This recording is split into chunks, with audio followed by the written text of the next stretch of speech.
An old farmer had 4 sons who were not interested in farming. When the farmer was about to die, he said to his sons, "I have a stash of gold buried in our field." After the farmer's death, the sons dug the whole field day and night, but they didn't find any gold.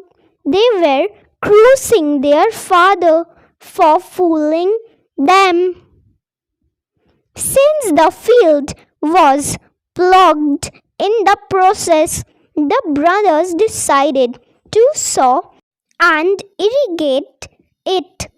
Soon they reaped a real fine crop, which made them rich, and they realized this is real gold.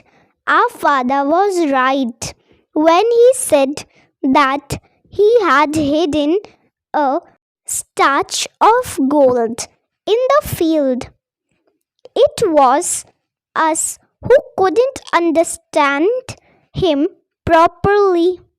Moral of the story: injustice is a treasure in itself. Like, comment, share, subscribe. Thank you for watching.